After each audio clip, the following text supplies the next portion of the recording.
My name is Claire Mitchell. I am 30 years old, and I make a living predicting worst-case scenarios for a fintech company in Denver.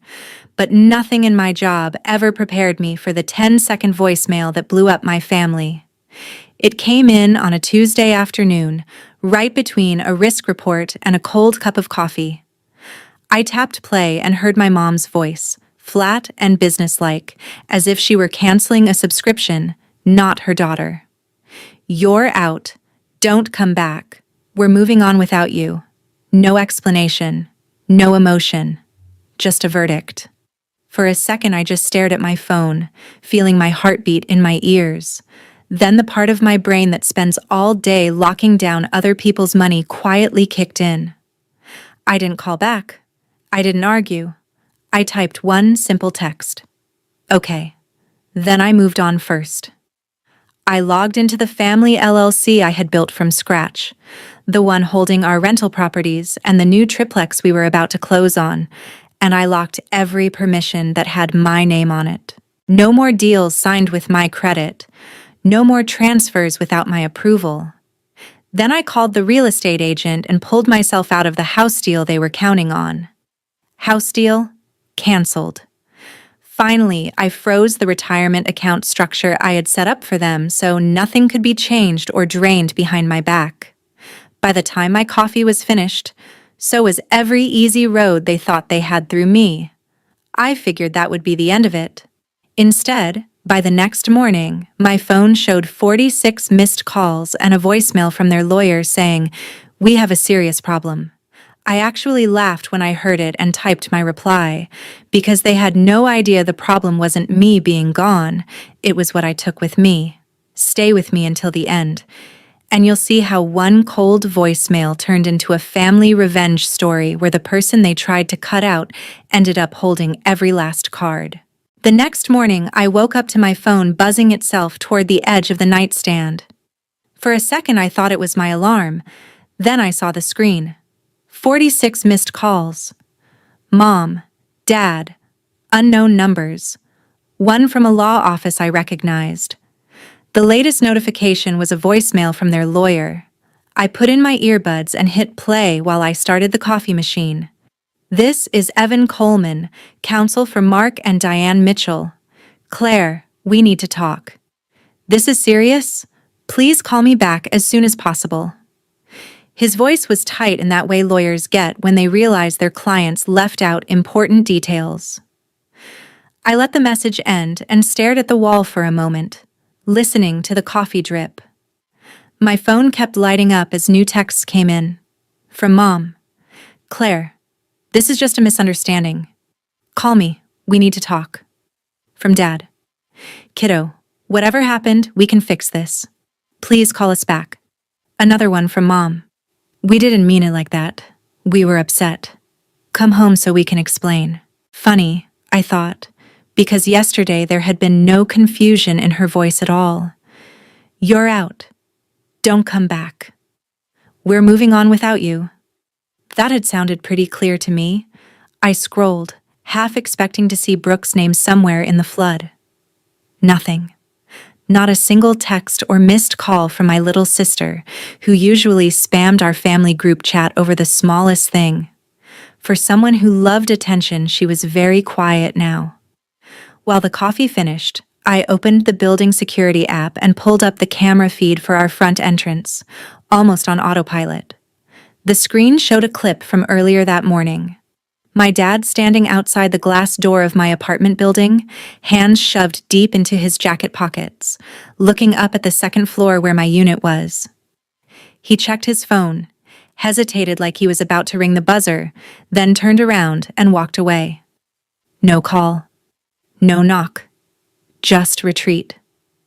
My chest tightened for half a second. Then I pushed the feeling down. When people show you how easily they can cut you off, you do not rush to comfort them when they feel the knife swing back their way. On the way to work, my phone kept vibrating in my bag. I let it. At my desk, I finally shot off 3 short replies. To Mom, "I'm safe. I need time." To Dad. I heard the voicemail. "I'm not ready to talk." To the lawyer. I received your message. I will respond in writing. I did not owe anyone more than that. A little before lunch, my coworker Jenna rolled her chair over to my desk, lowering her voice. You have been staring at that screen like you are about to blow it up, she said. Everything okay at home? I almost said yes out of habit, but stopped myself. Not really. My parents decided I am out of the family business. Her eyebrows shot up. Do they realize you are the family business? I shrugged. They left a voicemail. I locked things down. Now their lawyer is involved. Jenna let out a slow whistle. Look, I am not telling you what to do, but you know how this goes. The second money is involved. Everybody starts performing. If you make moves out of guilt, they will spin that into you admitting fault. Make sure every decision you make is something you'd be fine explaining to a judge one day. I nodded. That part I understood better than anyone. Risk management was my job. I had spent years building systems so people could not quietly move money around behind each other's backs. And now I was realizing I had built the perfect system to keep my own family from doing the same thing to me. As I walked to the break room to refill my coffee, my phone buzzed again. A new text from an unknown number. Heard you pulled out of the triplex because you're overwhelmed. You okay? It was a cousin on my dad's side. Overwhelmed. That was definitely not my word. It sounded like something Brooke would say, while blinking back fake tears. The pieces started to line up in my head. The timing of her losing her marketing job, the way she'd started throwing around phrases like streamline the LLC and free up equity at Sunday dinners, as if she had ever cared about spreadsheets before. The fact that she was the only one quiet now, like a puppeteer who had already pulled the strings and was waiting off stage to see the outcome. I stared at my phone and felt the first clean edge of anger, sharp and cold, slide into place.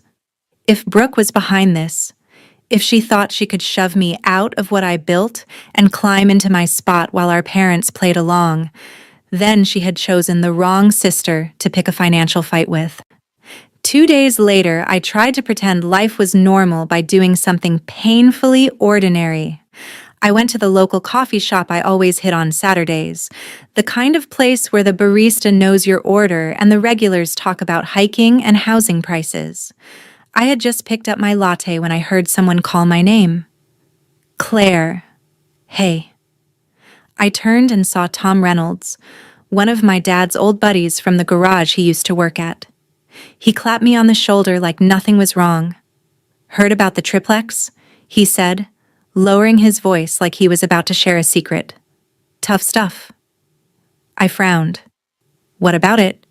He winced. Just what your mom and Brooke were saying in the family group chat, that you pulled out because work pressure got to you, that you were overwhelmed and it was not a good time for you mentally. He said mentally the way people do when they are afraid to say breakdown. I felt my jaw tighten. Overwhelmed. There it was again. I forced a smile so tight it felt like it might crack. Yeah, well, you know how rumors travel, I said. Tom patted my arm, told me to take care of myself, and wandered off to the sugar station. I walked out of the shop before my face showed what I was really feeling. Outside, in the cold Denver air, I pulled out my phone and scrolled back through my messages. Not one call from Brooke, not one text. But somehow she was comfortable telling extended family that I was too unstable to handle a house deal I had practically engineered. That was not just gossip. That was groundwork. Sitting in my car, I opened my contacts and tapped a name I had not used in months. Daniel Hayes, the financial advisor who had helped me set up the original structure for our family LLC before my parents, under Brooke's influence, switched to someone newer and flashier. Daniel picked up on the second ring. Claire. This is a surprise, he said, still keeping everyone out of trouble. Working on it, I said. I have a question. Has anyone tried to change ownership percentages in Mitchell Holdings LLC recently? There was a pause, the kind where you can hear someone sit up straighter. I've seen some draft documents float by, he said slowly. Your mom mentioned a new advisor, asked a few hypotheticals, but I saw references to adding another family member as a managing member, and your signature line was blank. It looked messy, so I told her nothing could move without you. My grip tightened on the steering wheel. Another family member. Brooke. Of course. Did any of it go through? I asked. No, he said.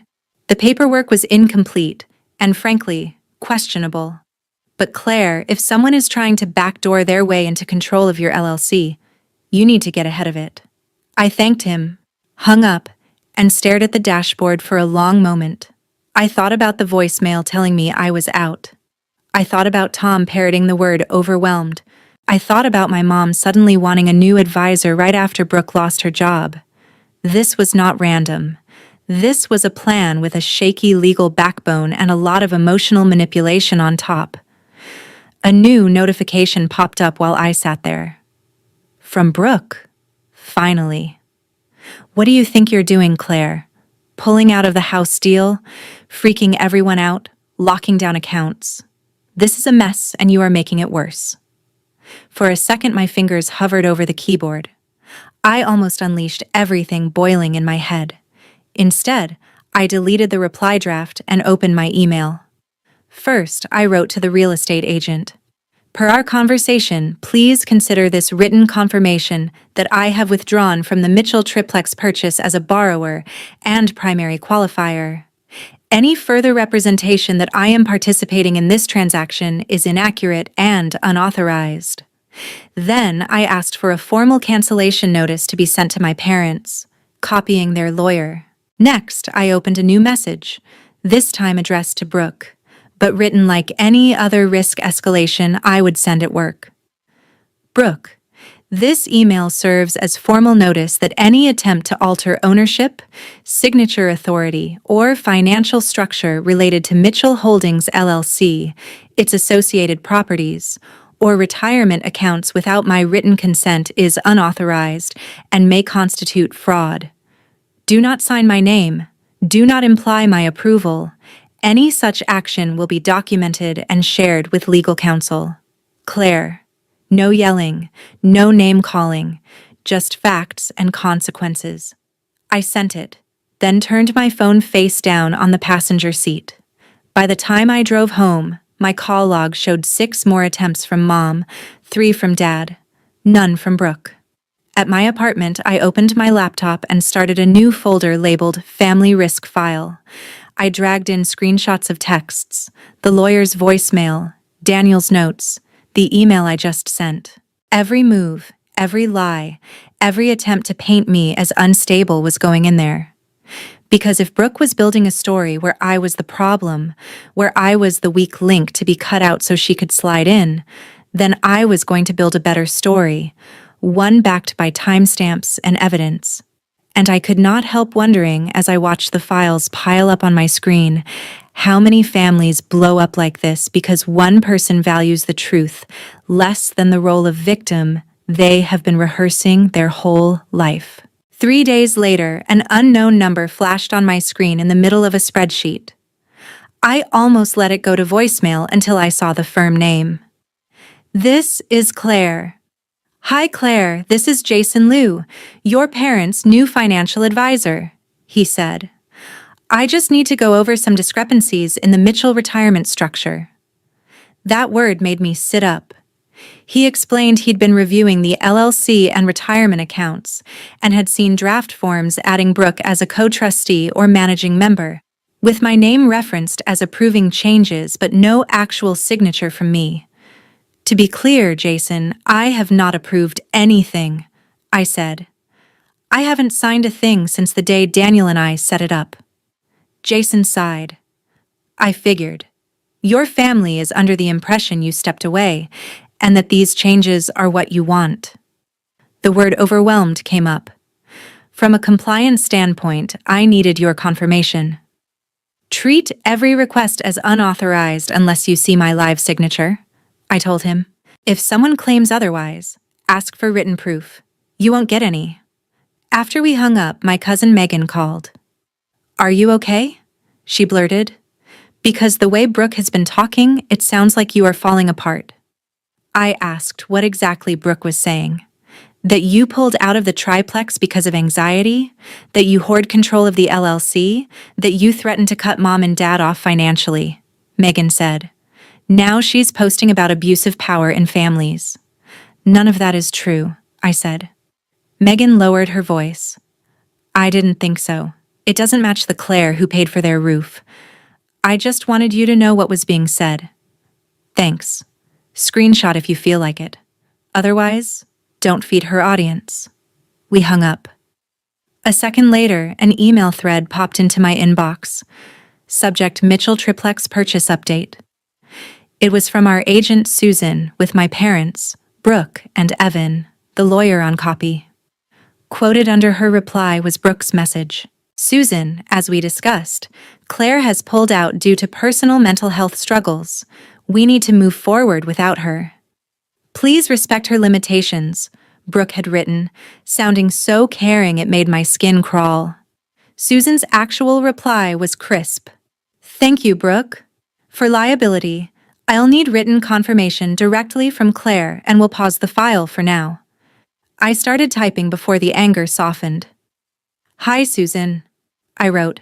Attached is my written withdrawal from 2 days ago and the pre-approval docs. I am not exiting due to mental health struggles. I am withdrawing because I no longer consent to my name, credit, or income being used under the current family circumstances. Any other description of my decision is inaccurate. Thanks for pausing the file. Claire. I copied Evan and Jason, attached everything proving I'd been the driver from day one. Susan replied quickly to the smaller group. Understood. I will ignore Brooke's prior message and only act on instructions that come from you. A quiet email followed from Evan. Received. We should talk about next steps. That night, there was an envelope taped to my apartment door with my mom's handwriting. Inside, on lined paper, she'd written, We love you. We were emotional. Please call us so we can fix this before it goes too far. Love, Mom. For a second, my chest hurt. I could picture her at the kitchen table while Brooke paced and cried, arranging the story. My phone buzzed again. Megan had sent a screenshot of Brooke's newest post. Sometimes the most dangerous person in a family is the one who controls all the money and punishes you when you don't obey. It said, healing means walking away from people who weaponize their power, even if they share your last name. The comments were full of hearts and you go, girl. I put the note from my mom next to my laptop and opened the folder labeled Family Risk File. Emails, voicemails, advisor notes, screenshots, all lined up in neat little rows. Up until now, I'd just been shutting doors. As I watched the files stack up, I realized defense wasn't enough. If Brooke wanted to build a narrative where I was the villain, I was going to answer with something she couldn't spin, a simple, documented story that left her standing alone in the light. The next morning, while I was at my desk, my phone buzzed with a new text from my mom. Just 5 minutes. No arguing. Please. I stared at it. 5 minutes wasn't going to fix a voicemail that told me not to come back, but it sounded more like her than anything she'd sent in weeks. Call me, I wrote. She answered immediately, and I heard the faint speaker echo. Your dad is here too, she said. Hey, kiddo, Mark added. You wanted 5 minutes, I said. Mom exhaled. We messed up, Claire. Saying you're out, don't come back, that was extreme. We shouldn't have said it like that. You didn't, I said. You said exactly that. She went quiet, then tried again. Your sister told us things, she said, that you were planning to cut us out of the LLC, talking to lawyers about removing us from retirement accounts, saying you were tired of carrying us and wanted full control. She said you told her after dinner in the car. None of that ever happened, I said. Did you hear those words from me, directly? Well, no, Mom admitted. Brooke said you talked in the car on the way home. I took my own car that night, I said. I left alone. There was no car ride. Dad swore softly. Why would she make that up? Mom whispered. But it sounded like she already knew the answer. Maybe because she wanted what I have, I said. If I'm unstable and power-hungry, sliding herself into documents looks like protecting you, not using you. Dad sighed. This is past family drama now. Evan called. Jason called you. Susan paused the house. I know, I said. That's why I'm done with whispers. We're going to sit down, all four of us, in the same room. No speakerphone, no vague posts. I'll bring documents. You bring everything Brooke told you. Then we see what survives. Do we have to involve lawyers? Mom asked. They're already involved, I said. The question is whether they see Brooke's story first or the evidence. When? Dad asked. Tomorrow, 6, at the house, I said. If Brooke won't come, that's an answer too. The next evening, I walked into my parents' living room with a thick folder under my arm. Same beige couch, same framed school photos, completely different air. My parents sat together on the sofa. Brooke perched in an armchair with a tissue like a prop. She wouldn't look at me. Thanks for coming, Dad said. I set the folder and my phone on the coffee table. Just so we're clear, I said. Nothing about this is off the record in my head. If anyone lies, I won't keep it here. Brooke scoffed. Wow, way to make this hostile. We're family. Then the truth shouldn't scare anyone, I said. Mom twisted her hands.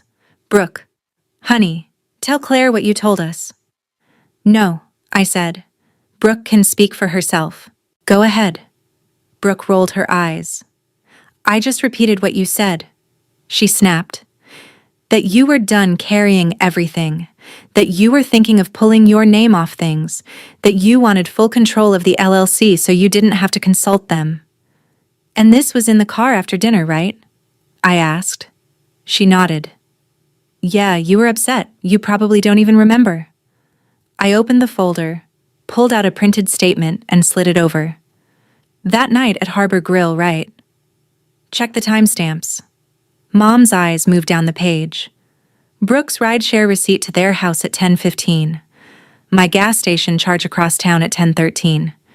Different routes. Different cars. I drove myself, I said. You took a car alone. There was no car conversation. Maybe it was another night, Brooke said quickly. Before you say that, here's the only other time we all had dinner in the last 3 months, I said, flipping to another printout. That night you left early to meet friends. I stayed to pay. No private ride then either. Dad leaned back slowly. Brooke, he said quietly. She shrugged. Memory is weird, okay? I was trying to help. I thought she was serious about needing a break. I laid down the email to Susan next, my withdrawal sent before Brooke's mental health story, then Susan's reply saying she'd ignore anything that didn't come from me. Then Jason's note about draft documents with my name referenced but not signed. Then screenshots of Brooke's posts and Megan's messages. One by one, the pages built a line from my voicemail to this couch. Mom finally turned to Brooke. You told us you saw emails, she whispered. You told us Claire said she was done with us. Brooke sat up straighter. So now you just believe her because she printed things, she said. She's always liked control. She's twisting everything to make me look crazy. Dad fixed his eyes on her. The truth doesn't fall apart when you hold it next to a receipt, he said. Yours did. Mom looked at me, and for the first time since that voicemail, I saw something shift.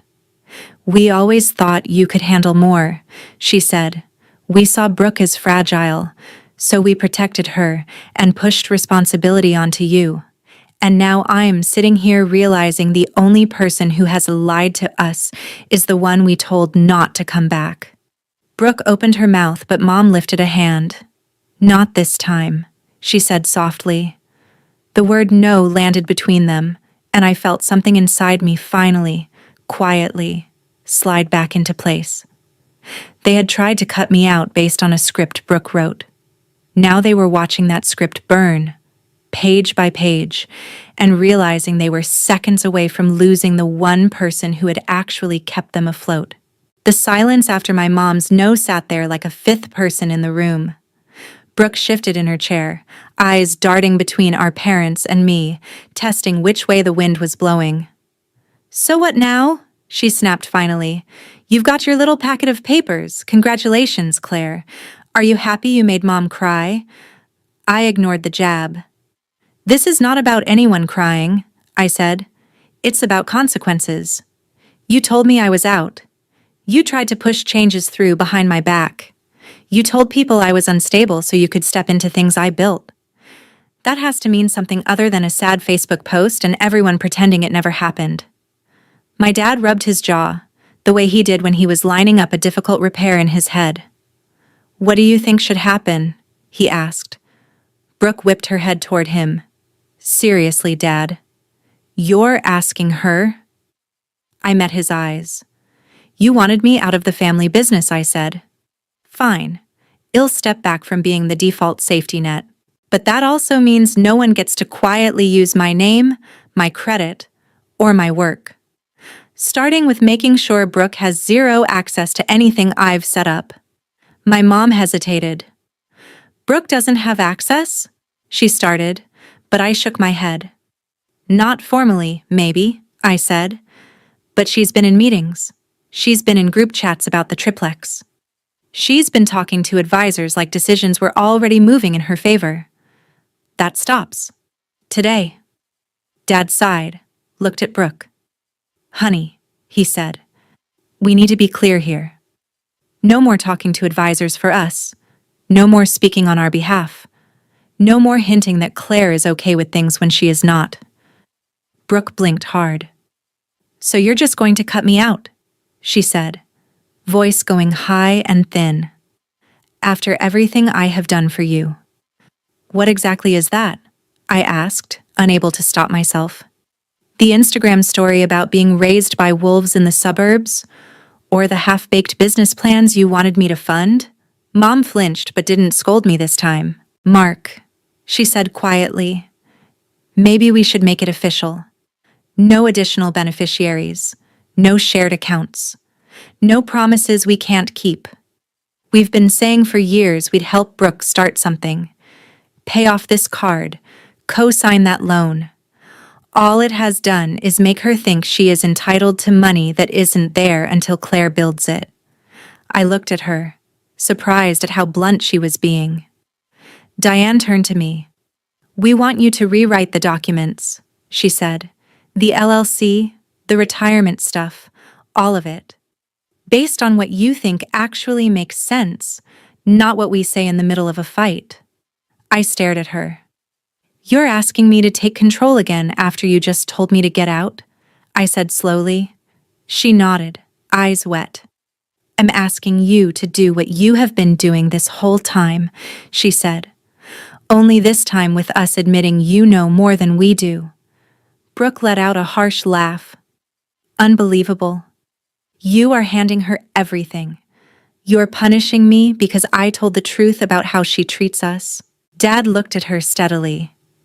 "The truth would have held up against a gas receipt," he said. "Yours didn't. That is the difference." For the first time since Id walked in, Brooke looked genuinely shaken. Her eyes flicked to me, searching for some old version of me who might offer a lifeline. I didn't. Mark took a breath. "Here's what we're going to do," he said, falling into the firm tone he used to use at the shop. "Claire, you and Evan and Jason figure out whatever it takes to make the LLC and the retirement accounts bulletproof. You and I remain the only managing members. Your mom is a beneficiary. Brooke is not in any position of control anywhere.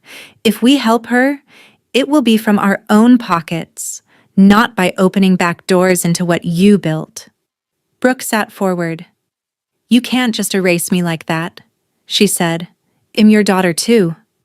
My mom winced. "We are not erasing you," she said. We're stopping pretending money we don't have is going to fall from the sky because we put your name on something Claire made. If we ever help you, it will be because you have a real plan, and we can actually afford it, not because we feel guilty. Brooke switched tactics so fast it made my head spin.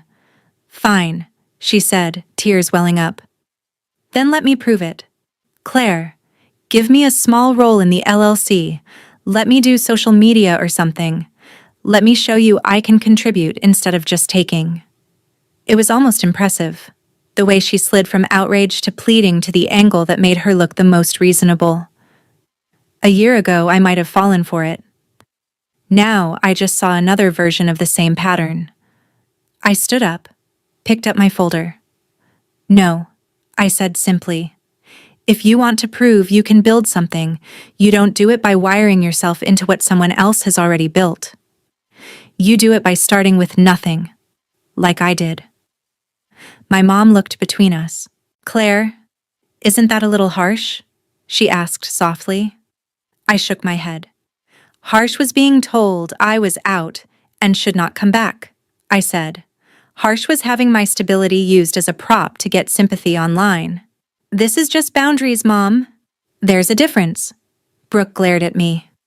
You are going to regret this, she hissed.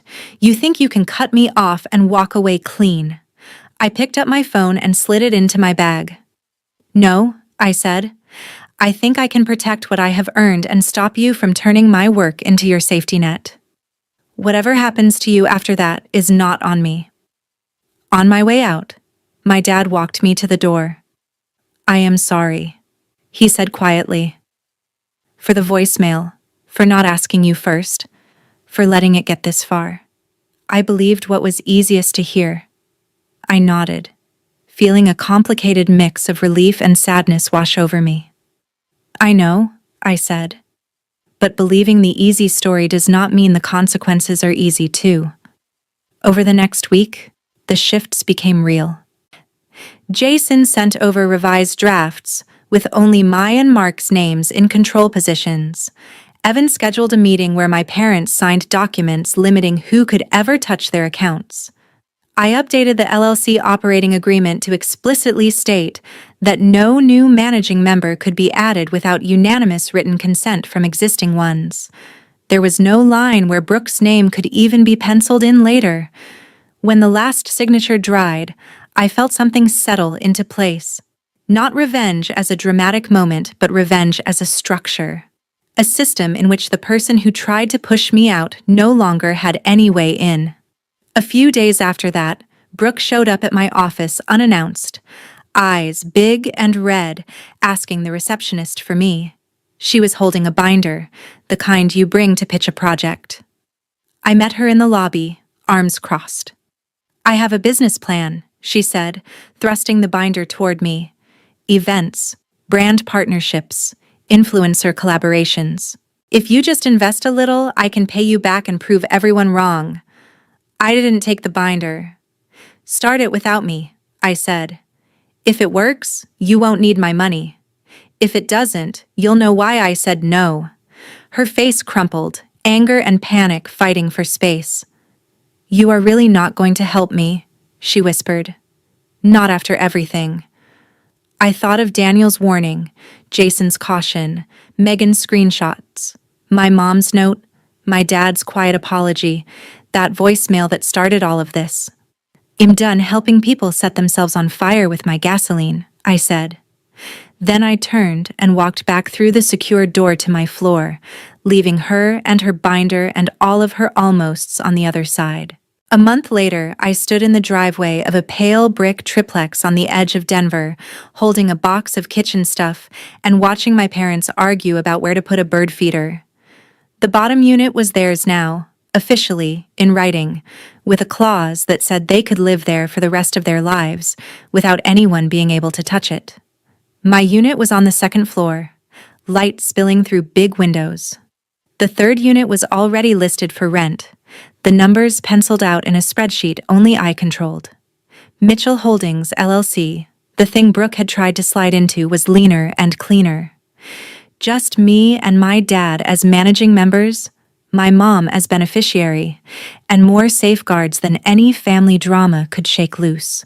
No side doors, no room for creative interpretations.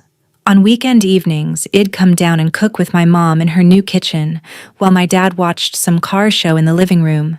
We did not rehash every detail, but we stopped pretending money was some mysterious fog nobody understood. I would pull up the accounts on my laptop and walk them through what was real instead of what they wished was real. It was not perfect. There were still sad moments, still guilt in their eyes when Brooke's name came up. But now, when she texted asking for help with another credit card, my mom would show me the message, then set her phone face down and say, "We can't fix this for her. Not this way." From what I heard through cousins, Brooke ended up in a small apartment across town, bouncing between gigs, her big event plan never really taking off. People were starting to notice that her stories always needed a villain and a spotlight. For once, I was not in either role. I did not sue her. I did not try to destroy her online. I did something quieter and, to me, sharper. I removed the leverage she thought she had and let her sit with a life that was hers alone, not propped up by my work. I was not angry anymore. I was clear. Clear that trust without boundaries is just an invitation for the wrong person to move in and rearrange everything. Clear that being the strong one in a family does not mean letting people weaponize your strength against you. If there is any lesson in all of this, it is that you can love your family and still refuse to be their insurance policy when they gamble with the truth. You can forgive without giving the keys back. And if someone ever tells you you're out, don't come back. You are allowed to believe them. Step back and ask yourself a harder question. What do I stop giving them access to from this moment on? Maybe you have your own version of this story, a time when someone used your loyalty like a credit card with no limit. If you do, I hope you learn faster than I did that saying no is not revenge. It's self-respect, and sometimes that is the only thing worth protecting more than the house itself.